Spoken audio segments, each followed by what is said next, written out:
House of Death. This beautiful townhouse on quiet West 10th has been called the most haunted building in New York, with as many as 22 ghosts calling it home, earning 14 West 10th Street the sobriquet the House of Death. Mark Twain lived here from 1900 to 1901, and claimed that he himself had experienced supernatural incidents. Throughout the 20th century, 14 West 10th was the site of several gruesome incidents, including a murder-suicide, and the beating death of 6-year-old Lisa Steinberg, at the hands of her adopted father, prominent attorney Joel Steinberg, in 1987. The specter of Twain himself, white suit and all, has been seen ascending the staircase.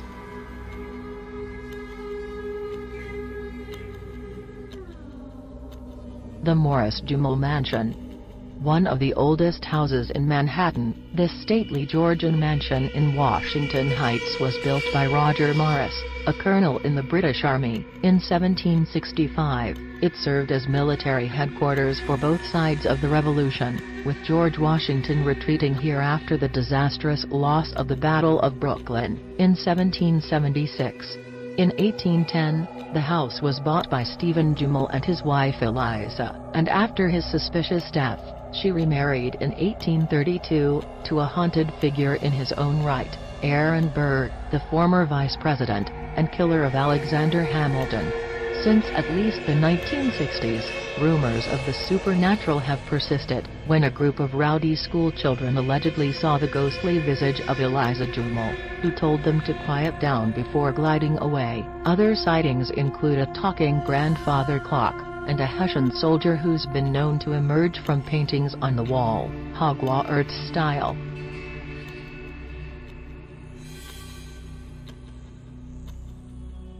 The Conference House.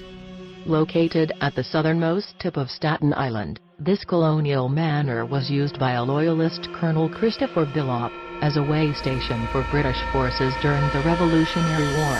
It also hosted the unsuccessful Staten Island Peace Conference, on September 11, 1776, with Benjamin Franklin, John Adams, and Edward Rutledge in attendance. In 1779, Billop suspected a 15-year-old serving girl of spying for the rebels and allegedly killed her by throwing her down a flight of stairs, and supposedly her ghost can still be heard screaming today. As a side note, the area was also used as a Lenape Indian burial ground, thousands of years before European contact, so take from that what you will.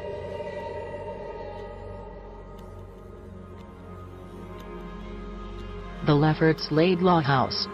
In Wallabout, an 1840 Greek Revival home, a stone's throw away from the Brookline Navy Yard may hold a sinister secret. One December evening in 1878, resident Edward F.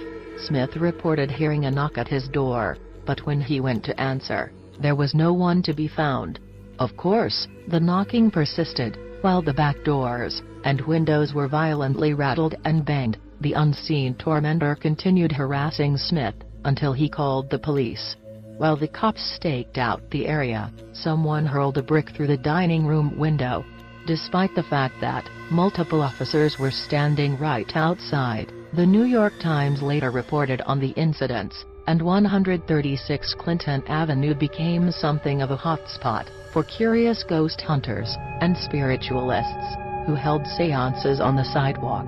This prompted Smith to boldly proclaim, "They won't get in here. We consider ourselves perfectly able to take care of any ghost that comes along."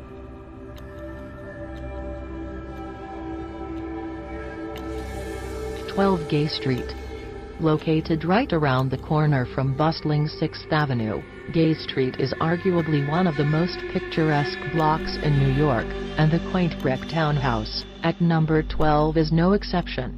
The building served as a speakeasy called the Pirate's Den during Prohibition and was purchased by the corrupt Mayor Jimmy Walker as a home for his mistress, Ziegfeld girl Betty Compton. Neighbors insist that ghostly flappers and the Gay Street Phantom, a dapper gent in a cloak and top hat, still lurk around late at night, and if that's not creepy enough, the property was later bought by Frank Paris, the creator of notorious Hal puppet Howdy Doody.